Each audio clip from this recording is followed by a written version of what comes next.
Bismillahirrahmanirrahim. Assalamualaikum warahmatullahi wabarakatuh. Pemirsa, dampak global daripada pandemi COVID-19, terutama pada sektor ekonomi yang mengakibatkan perekonomian tidak hanya tingkat nasional tapi juga tingkat global mengalami kelesuan, masih berdampak saat ini. Kemarin di puncak pada aksi demonstrasi akhir Agustus 2025, sehingga Presiden Prabowo terpaksa mengganti pemain kabinetnya. Dalam hal ini adalah Menteri Keuangan sebagai garda terdepan dalam kebijakan keuangan, fiskal, moneter, termasuk juga diantaranya perbankan. Nah, saat ini bersama kita salah satu pakar perbankan, dosen di Universitas Pembangunan Nasional Veteran Jakarta, Dr. Muhammad Anwar Fatoni. Selamat datang di Keraton Majapahit, Jakarta. Ini keraton didirikan oleh Profesor Dr. Jenderal A.M. Muhammad Hendro Priyono. Ini pendopo Maharaja Hayam Wuruk. Dulu raja-raja nerima tamu, nerima banyak delegasi di sini. Lalu di area keraton ini ada Balairung Gajah Mada, Balairung Mahapati Gajah Mada, lalu juga ada Taman Sari Maharatu Tribuana Tunggadehi. Nah, nanti kita akan explore. Nah, ini menurut yang Anda dalamin terkait perkembangan perekonomian pasca kebijakan Menteri Keuangan Purbaya Yudhisadewa menggelontorkan uang 200 triliun ke bank-bank pemerintah, seperti apa? Ya, Mas Desat. Sebenarnya terima kasih sudah mengundang saya pagi ini dan silaturahim ini terus berlanjut. Jadi memang kalau kita melihat kebijakan Pak Menteri ini di satu sisi kalau kita lihat dari sisi supply side ya, bagus. Karena realitanya data yang dikeluarkan oleh BNI maupun OJK saat ini menunjukkan likuiditas perbankan makin baik kondisi. Jadi dari sisi supply side ini kebijakannya mantap. Dan memang harusnya seperti itu. Kalau kita orang ekonomi bilang uang itu nggak boleh mandek, kan? Uang itu nggak boleh berhenti, harus terus diterima. Maka kebijakan Pak Drubaya dalam konteks supply side itu kami apresiasi. Kebijakannya bisa berdampak pada likuiditas perbankan yang makin sehat. Harapannya kan skenario dari Pak Purbayan. Ya kalau kita baca harapannya dengan adanya suplai uang yang lebih banyak, harapannya bisa diserah oleh masyarakat, oleh rumah tangga, industri, sehingga ekonomi ini bisa jalan. Ekonomi bisa jalan, pertumbuhan ekonomi akan naik. Harapannya kan seperti itu. Tapi sayangnya, kalau kita lihat dari sisi demand side gini ternyata realisasi serampan kredit di perbankan dalam 2 bulan terakhir ini belum sesuai ekspektasinya makin enggak. Kan targetnya 10%. Jadi kalau kita lihat dari Januari sampai November terakhir ya, emang trennya kan turun.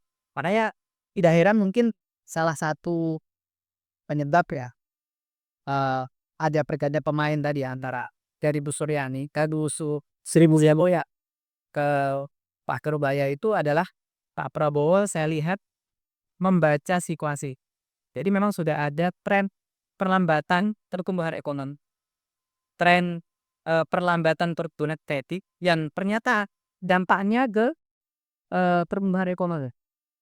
Jadi itulah kalau dalam ekonomi itu kan harus berbuka teko. Pada satu yang mandek maka akan berdampak pada yang lainnya.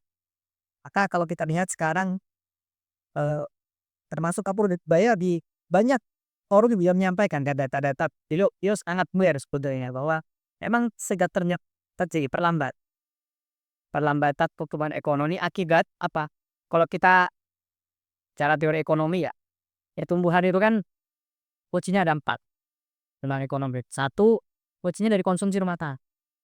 Kalau konsumsi rumah tangganya melambat, pertumbuhan pasti akan. Kemudian yang kedua, investasi.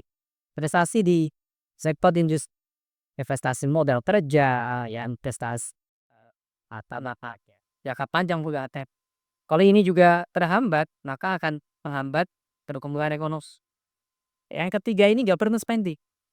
Nah, ini yang kemudian kebijakan di awal tahun 2025 yang, bahasa masyarakat efisiensi, ya kan? Itu ternyata luar biasa. Kalau itu menurut saya justru itu salah satu penyumbang kenapa saat ini konsumsi masyarakat tadi bisa daya belinya saat ini tidak sekuat, eee, karena ternyata karena saya lihat, selama periode pemerintahan Pak Jokowi 10 tahun belakangan ini, eee, peran pemerintah itu sangat dominan sekali dibandingkan swasta dalam konteks, ekonomi.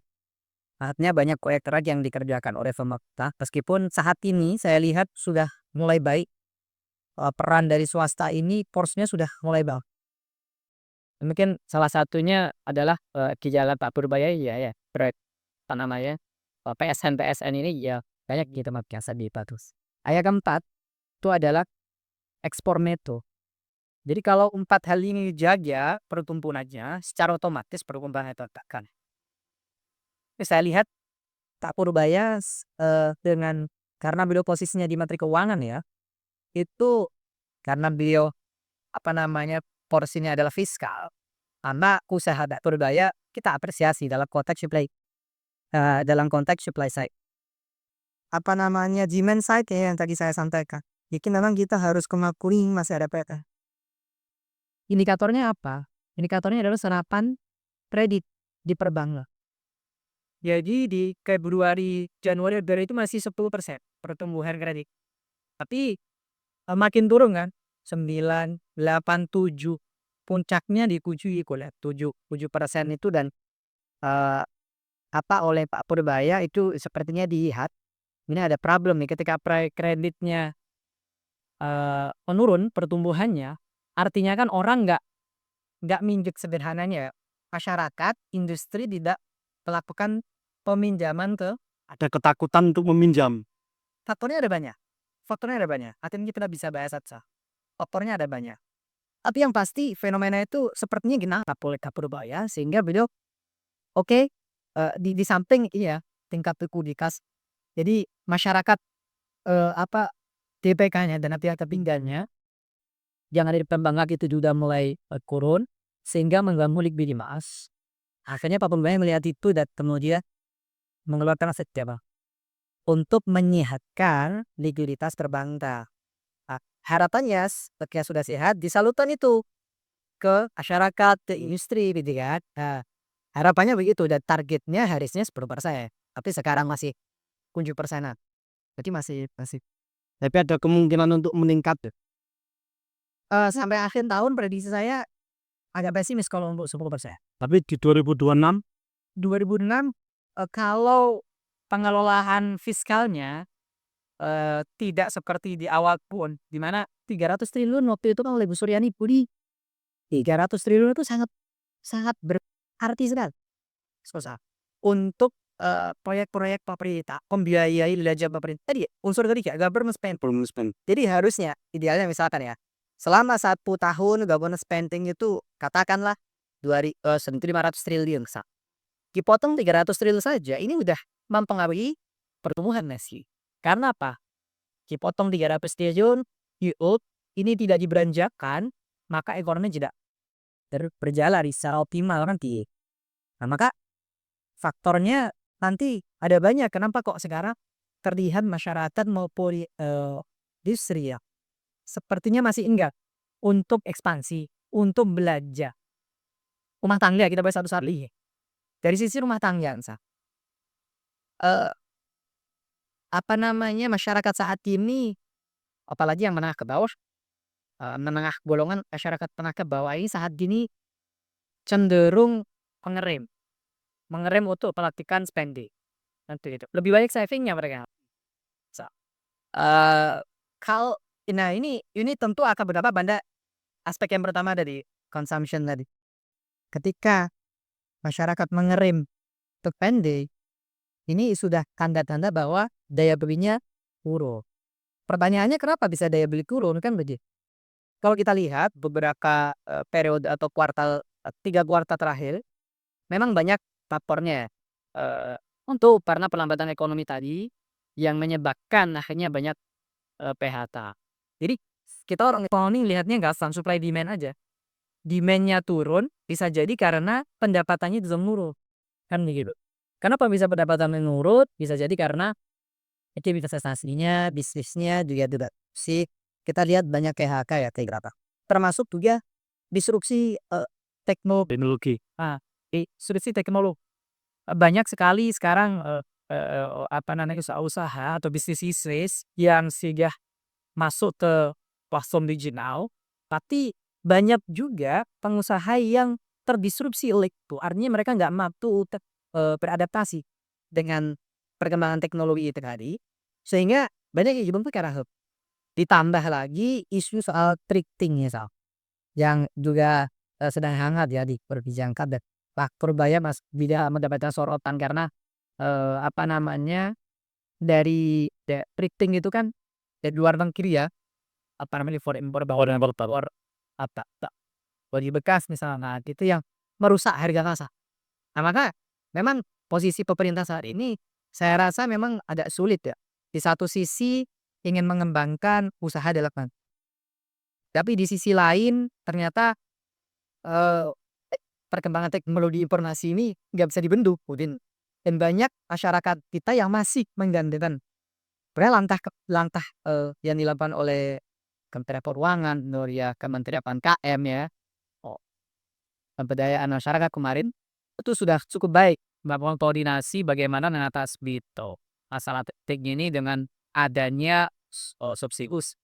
Jadi badan substitusi dalam nah ini tapi juga harus dipastikan secara harga harus bisa kompetitif, secara kualitas ya demikian Karena daya beli masyarakat tadi. gitu. Jadi masyarakat sekarang karena tadi pendapatannya mungkin tidak sebanyak, periode-periode sebelumnya sehingga mereka lebih memilih untuk saving dulu. Kalau beli barang-barang ya yang murah-murah aja. Jadi kan nggak sudah banyak masyarakat yang saat ini, apa, perilaku consumer behavior-nya itu seperti itu. Jadi bukan lagi menuruti apa namanya, kebutuhan primernya, tersiernya, tapi lebih mengamankan kebutuhan primer. Di ibaratnya kalaupun makan kenyang mending di warteg atau nasi padang ya, daripada ke restoran atau yang lain. Ini juga mengalami beberapa franchise asing itu sepi ya. Ya betul betul. Dan ya itulah maknanya, dari sisi konsumsi rumah tangga memang ada kabel kok, masih ada problem sehingga apa yang harus dilakukan oleh pemerintah, apa yang bisa dilakukan pemerintah? Nah itu mungkin pertanyaan selanjutnya ya. Nah yang kedua misalkan dari sisi tadi, saya ingin mengomentari di sisi investasi dari, rumah tangga milik kiri Pak, investor sekarang juga, enggan saya lihat ya, cukup enggan untuk melambungkan, olahraga trade, itu ekspansi bisnisnya dengan kondisi demand yang seperti ini. Jadi kalau kita ya di teori ekonomi kan, teori produksi itu kan produsen nggak akan, menaikkan produksinya kalau demand-nya ya naik kan. Kalau demand-nya turun ngapain kita melakukan produksi, malah rugi Kak. Malah rugi, data yang beli malah Nah makanya itulah fenomena kasus Kariki masih masih, wait and see gitu adanya. Nah, terus nih. Nah ini yang menurut saya menjadi salah satu faktor terbesar yang harapannya tahun 2026 bisa diketahui.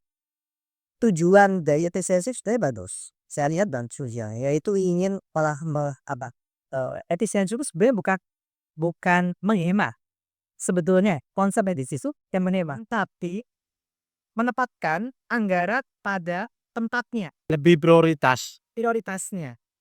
Harusnya begitu. Karena realitanya belanja kementerian lembaga itu banyak yang TBC ya, dalam arti tadi banyak seremonial yang seharusnya enggak Pak. Hanya makanya New Year tapi kita ATK, seremonial, ada perjalanan.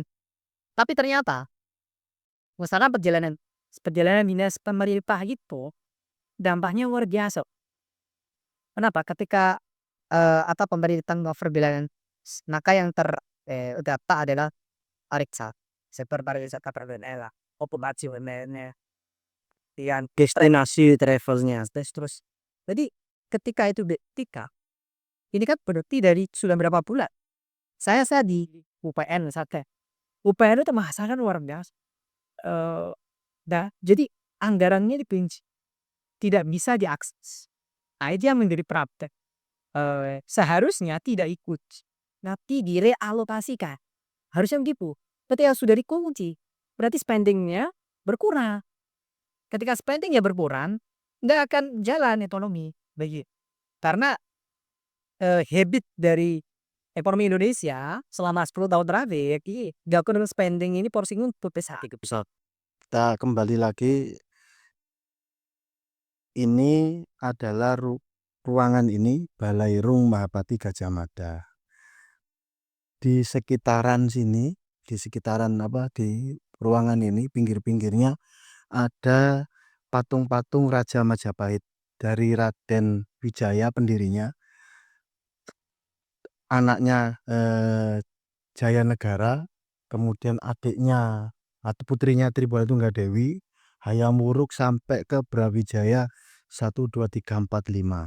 Nah, ruangan ini pernah digunakan beberapa kegiatan dia untuk nikahan, dan juga untuk terakhir kemarin itu kegiatan gala dinner, welcoming dinner dari VConnect, asosiasi veteran senegara Asia Tenggara. Nah, diselenggarakan di sini ya, bapak ibu-ibu sepuh-sepuh ya, itu ya makan di sini, nari-nari di sini, ya asik-asik lah di sini. Walaupun suasana Asia Tenggara itu sedang agak tegang-tegangnya gitu ya. Nah, cuman baik dari Thailand, Kamboja di sini akur semua. Nah, ya seperti dulu semua negara-negara Asia Tenggara itu, bangsa Asia Tenggara ketika datang ke Majapahit itu mereka happy lah, akur, seolah lupa ada mereka berkonflik, seolah mereka lupa berkonflik gitu. Nah, ini bagusnya Indonesia, Pak Prabowo ini dalam karismanya beliau ya, di dalam pandangan dunia internasional. Nah, kembali ke Indonesia, perekonomian Indonesia. Setelah 3 bulan Pak Purbaya menjabat sebagai Menteri Keuangan, seperti apa kondisi perekonomian Indonesia?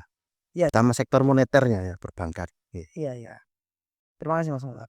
Jadi mungkin yang saya ingin sampaikan adalah kita optimis ya dengan apa yang sudah dilakukan oleh Pak Purbaya selama 3 bulan ini. Sebenarnya tugas utama beliau kan dari sisi fiskal, Mas Musa, menjaga bagaimana keuangan negara ini bisa dikelola dengan baik sehingga bisa menopang pertumbuhan ekonomi di Indonesia.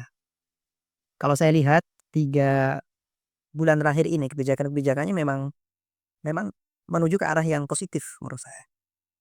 Bagaimana beliau menjaga primary balance-nya meskipun defisit ya sekarang, defisit anggaran pasti ada ya. Dan sekarang defisit anggaran masih aman di bawah 3%, 2, sekian persen lah per Oktober kemarin.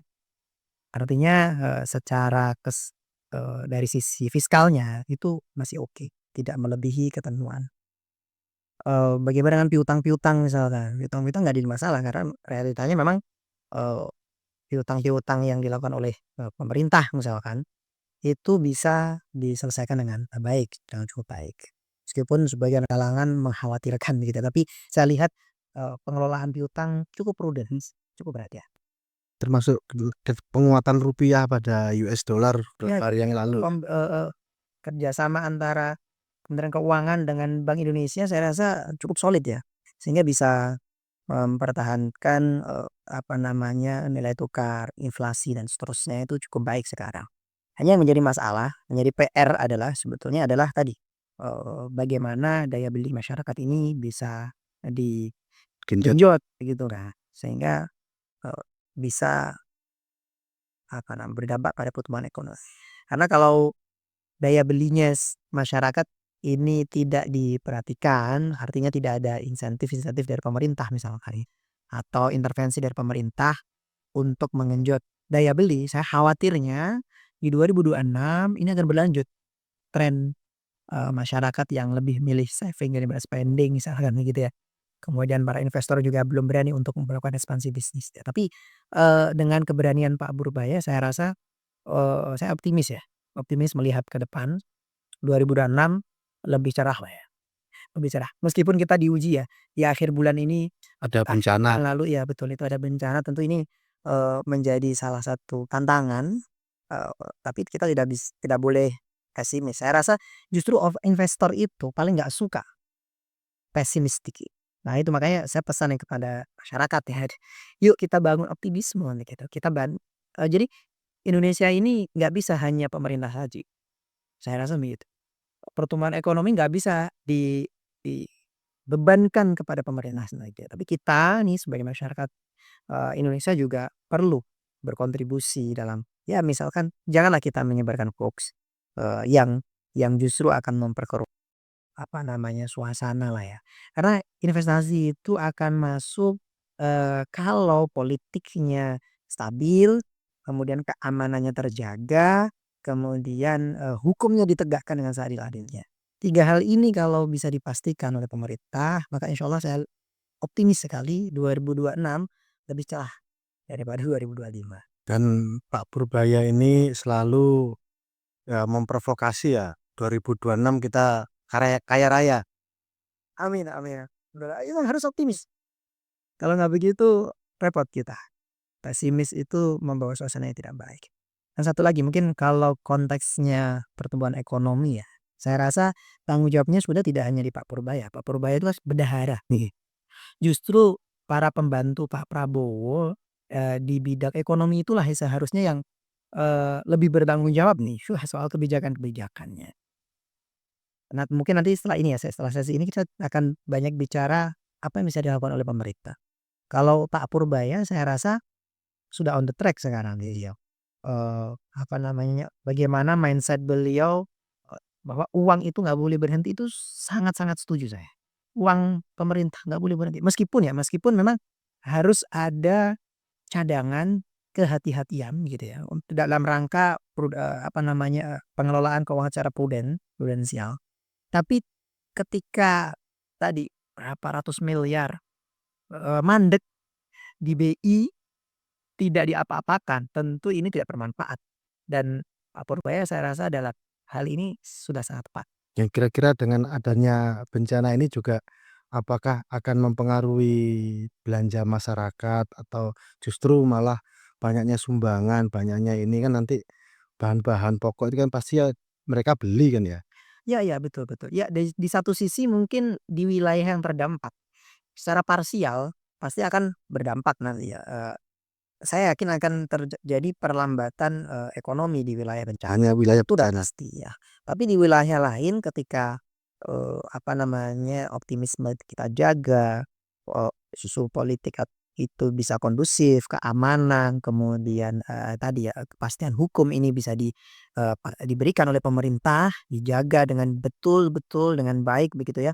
Saya rasa ini bisa mensubsidi, saya begitu ya, mensubsidi wilayah-wilayah yang tidak terdampak ini bisa Menopang menopang tenaga. secara agregat bisa menopang wilayah yang terkena bencana. Saya rasa begitu. Dan, apa namanya, kita ini kan Indonesia itu kalau menurut hasil riset, ada salah satu riset, eee, apa namanya, dari Pew Research Center seingat saya. Indonesia ini kan masuk kategori negara paling dermawan di dunia. Nah itu mungkin salah satu kekuatan kita ya ketika terjadi bencana di satu wilayah alhamdulillah. Cuman itu tadi PR-nya, penegakan hukum. Kalau ada yang nakal, korupsi misalkan, udah sikat aja. Saya rasa Pak Prabowo dalam hal ini, sangat tegas ya. Presiden Prabowo saat ini sangat tegas, pernyataan-pernyataannya saya acungi jempol Pak. Tapi yang menjadi permasalahan adalah eksekutornya. Ini ternyata belum seberani dan setegas Pak Prabowo. Nah ini ke depan mudah-mudahan anak buah Pak Prabowo ini bisa bisa seberani dan setegas Prabowo sehingga penegakan hukum ini betul-betul berjalan dengan baik. Sekarang ada reformasi Polri misalnya, itu kita apresiasi juga dalam rangka itu tadi. Pasti akan berdampak pada ekonomi ya, Ya pasti, pertumbuhan itu kan ekonomi. investor tidak akan, apa namanya, investasi kalau penegakan hukum tidak berjalan. Nah saya rasa penegak hukum juga, berkontribusi nih dalam dalam menjaga tren pertumbuhan ekonomi. Dan pertumbuhan ekonomi. Gitu. Dan Pak konteksnya kalau misalnya Pak Purbaya di direktoratnya sendiri yang Bea Cukai misalkan ya, beliau kan sedang bersih-bersih sekarang ya. Itu sangat baik sekali. Kebocoran-kebocoran yang sering dikatakan oleh Pak Prabowo itu salah satunya kan ya dari Bea Cukai kan. Cukai. Itu kalau kita akui itu kan. Nah, keberanian Pak Purbaya itu perlu kita dukung gitu kan. Kita apresiasi dan kita dukung agar terjadi perbaikan di apa, bea cukai kita. Itu kan wah itu deras sekali, Terus ya basah lah, lahan basah kan. sampai dulu Pak Harto itu mendekonstruksi semua struktur bea cukai biar pemasukan negara itu banyak di awal-awal, Orde Baru. Ya betul. Kan itulah makanya bea cukai itu salah satu selain pajak ya, yang disorot kan Kementerian Keuangan selalu itu, pajak sama Bea cukai cukai. Nah, bea cukai sekarang sedang diperbaiki oleh Pak Purbaya ya mudah-mudahan tahun depan sudah ada hasilnya. hasilnya. Ya, kita berharap ada hasilnya. Pemirsa, kita saat ini di Taman Sari Maharatu Tribuana Tunggal Dewi. Di sini ada air terjun Madakaripura. Ini miniaturnya, bukan aslinya. Aslinya di Jawa Timur, di Probolinggo, daerah Probolinggo, Situbondo ya, daerah Pademangan Setuki. Itu tempat bertapanya Mahapati Gajah Mada sampai Moksa. Dulu kan orang Moksa menghilang. Ya, nah, yang gagal menghilang jadi jenglot. Tapi Gajah Mada nggak jadi jenglot. Ya, ya, dia berhasil, moksanya berhasil. Ini miniatur air terjunnya di sebelah kita, air terjun Madakaripura. Di dalamnya ada miniatur juga Gua Suci Tuban. Itu tempatnya raja-raja nerima tamu karena tempat peristirahatan. Walaupun itu pegunungan kapur tapi dalamnya adem. Asli ada di Tuban, di Jawa Timur. AC alami itu ya? AC alami karena memang sejuk di dalam itu. Dalam memang sejuk. Ini kita masuk ke pertanyaan ketiga. Nah, seperti apa langkah-langkah yang harus diambil oleh Menteri Keuangan Purbaya Yusdi Sadewa dan mungkin juga kementerian-kementerian yang lain dalam rangka mendukung aktivitas perbankan, karena bagaimana juga perbankan ini adalah penopang daripada aktivitas perekonomian.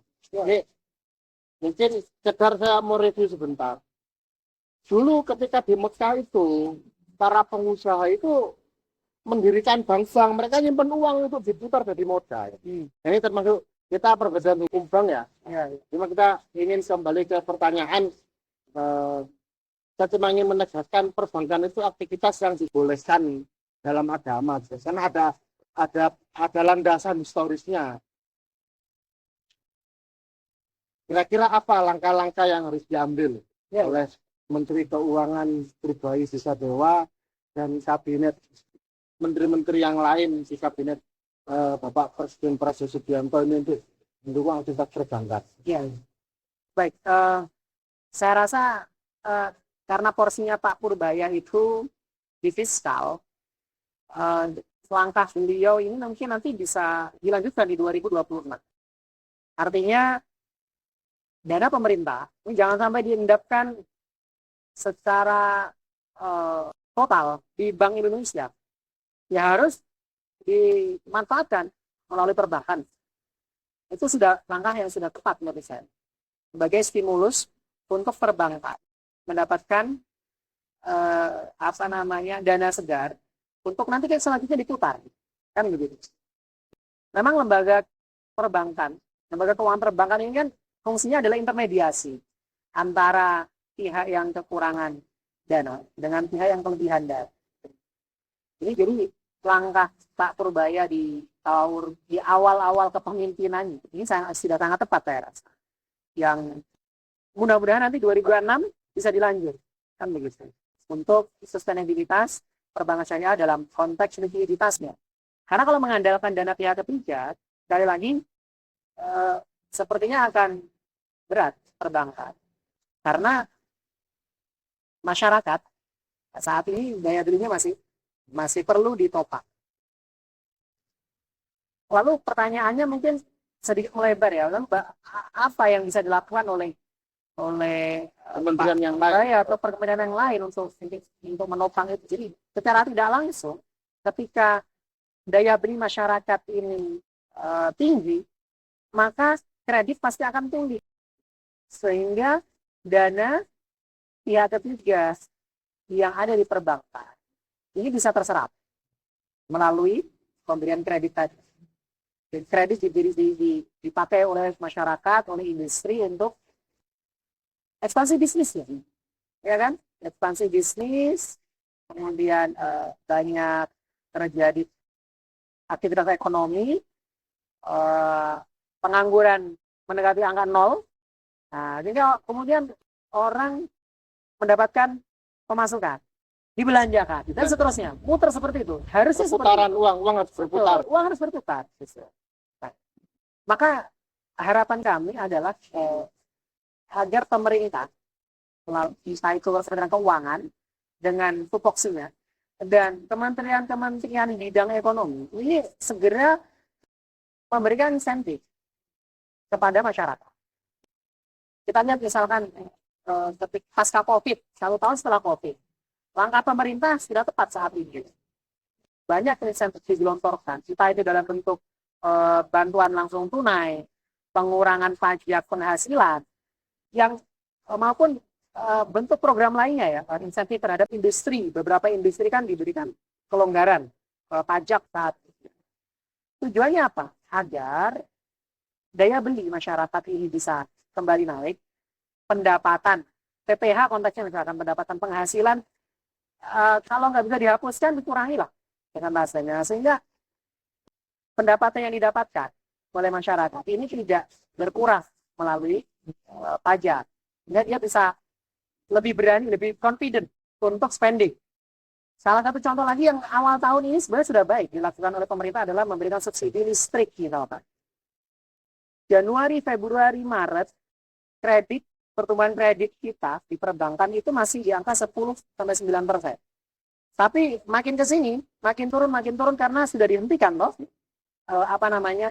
subsidi listrik misalkan. Itu menunjukkan bahwa subsidi yang langsung menyasar ke masyarakat banyak itu ternyata efektif untuk menopang daya beli masyarakat. Bahkan menghasilkan ya pajak ya untuk negara. Betul, secara otomatis gitu. Jadi arahnya adalah ketika daya beli masyarakat tinggi, mereka melakukan spending, ya kan? Artinya demand-nya tinggi. Ketika demand-nya tinggi, maka ekspansi bisnis akan terjadi. Investor akan berani untuk melakukan investasi. Sehingga ketika investasi tinggi, perputaran uang berjalan dengan baik, secara otomatis pajak pasti akan naik. Nah, tapi yang terjadi beberapa bulan terakhir adalah pendapatan pajak kita kan saat ini tidak sebaik tahun lalu. Year on year-nya tidak sebaik tahun lalu. Berarti mending pajak itu sedikit, maksudnya besaran pajaknya sedikit, tapi yang dihasilkan dari pajak itu lebih banyak. Aktivitasnya lebih banyak. Sehingga penghasilan dari pajak itu lebih banyak. Secara agregat, betul. Dan ibarat kata, gampangannya gini lah Mas Mentor. Saya dulu kan jualan mobil ya, ini. Daripada saya jual mobil, cepat ngambil untung daripada saya jualan mobil nunggu untung besar tapi lama. Untung besar tapi lama. Lebih baik saya untungnya nggak sebesar itu tapi muter terus. Secara agregat pasti akan lebih besar daripada Besar penghasilan. jual satu mobil tapi nunggu nanti untungnya lama. Nah, itulah kita bicara agregat sih dalam hal ini. Jadi kalau bicara agregat maka ya sebaiknya adalah itu tadi. Pendekatannya bisa banyak. Pendekatan fiskal itu dengan menurunkan PPh misalnya. PPh untuk masyarakat berpenghasilan ya silakan di penghasilan menengah ke bawah. Kafe-kafe di kampus-kampus lah ya. Ya, gitu. Jadi itu yang itu kalau dari sisi pendekatan fiskalnya. Nah dari kementerian-kementerian terkait yang berkaitan dengan ekonomi itu juga bisa memberikan berbagai macam aktivitas aktivitas atau insentif sesuai dengan tupoksinya masing-masing kan begitu. Sehingga kalau ini keroyak bareng-bareng, saya yakin optimis daya beli masyarakat bisa naik. Nah problemnya kalau itu tadi ya tidak ada koordinasi yang baik antar lembaga, itu yang menjadi salah satu PR di kita kan. Sebetulnya kita masih melihat itu makanya fungsi Kementerian Koordinator itu sangat sentral sebetulnya agar Pak Erlangga Hartarto ya. Betul, Pak Erlangga Hartarto untuk mengharmonisasikan kementerian-kementerian terkait ini agar bisa mendukung menopang daya beli masyarakat. Di samping tadi catatan ketiga governance spending ya harapan saya 2026 perlu ada perbaikan. Stimulus Government spending. Nah, jadi kan di awal tahun itu kan Bu Menteri yang lama itu kan menghold 300 triliun. Bayangkan 300 triliun. Baru di sekitar bulan September itu baru dibuka kan. Nah, itu udah telat menurut saya. Udah telat. Harusnya jangan dikunci, jangan di-hold, tapi direalokasikan agar betul-betul efektif. Tapi kalau dikunci, ini juga menjadi permasalahan. SDM di kementerian dan lembaga kita itu juga sepertinya perlu ditingkatkan kompetensi kapasitasnya dalam pengelolaan anggaran. Karena saya lihat banyak yang kemudian misalkan ini kan beberapa kementerian 1 bulan terakhir ini dibuka. Ini dibuka lagi kuncinya nih. Nah, terus dalam waktu singkat harus menghabiskan ratusan triliun. Gimana caranya? Mereka pasti akan kebingungan. Gitu kan. Artinya peningkatan kapasitas pengelolaan anggaran itu juga perlu ditingkatkan di level kementerian dan lembaga. Agar di tahun 2026 perencanaan kegiatan, perencanaan program itu betul-betul baik begitu kan. Betul-betul sesuai dengan tujuan dari presiden begitu harus satu sisi bahasanya begitu ya. Jadi jangan sampai kemudian terjadi lagi inefisiensi di beberapa pos yang seharusnya itu nggak perlu dilakukan gitu. Berarti ini bukan hanya tidak ada visi misi selain visi misi presiden, tapi juga tidak ada kepentingan selain kepentingan presiden ya, harusnya perekonomian ya. Betul, harusnya begitu. Harus solid, harmonis. Harus solid, harus kompak, harus solid. Kalau ya karena tadi 3 hal dari politik, keamanan, hukum itu harus dijaga betul oleh pemerintah. Gitu. Jadi pada kesimpulannya adalah ya kita optimis 2026 dengan skema Kementerian Keuangan yang sekarang trennya baik saya rasa. Kemudian kepercayaan publik, investor, pengusaha ke Menteri Purbaya kepercayaan publik sekarang sudah mulai baik. Indikatornya sederhana, misalkan kalau kepercayaan investor jelas, indikatornya sederhana. IHSG pertama kali Pak Purbaya menjabat itu kan 7.000. Sekarang sudah sampai ke 8.600-an. Dalam 3 bulan. Ya, betul. Artinya kepercayaan investor kalau kita lihat salah satu indikatornya itu baik cukup baik. Hanya tinggal tadi dari sisi konsumsi rumah tangga ini memang PR dari pemerintah ke depan agar dari sisi APBN dari sisi fiskalnya ini bisa dioptimalkan dengan sebaik-baiknya. Program-program kementerian dan lembaga yang harapannya betul-betul menyasar ke masyarakat lapisan bawah. Karena yang terdampak sebetulnya adalah kalangan menengah. Menengah ini harus kita jaga agar tidak Kejepit mereka. betul, agar tidak masuk ke jurang kemiskinan, kan begitu. Karena kita kemiskinan kan angka kemiskinan sudah 1 digit nih, jangan sampai ditambah oleh kalangan menengah. Jadi sampai tinggal di situ harapannya entah dalam berupa subsidi atau dalam hal pendekatan pajak itu betul-betul tepat sasaran. Kurang lebih begitu. Terus, pemirsa, a'udzubillahi minasyaitonirrajim. Bismillahirrahmanirrahim. Kaila yakuna daulakan bainal aghniya'i minkum. Agar tidak berputar di antara orang kaya kisaran kalian saja. Al-Hasyr ayat 7. Dalilnya itu kita ketemu di podcast Ngayam TV selanjutnya. Assalamualaikum warahmatullahi wabarakatuh. Waalaikumsalam. Terima kasih.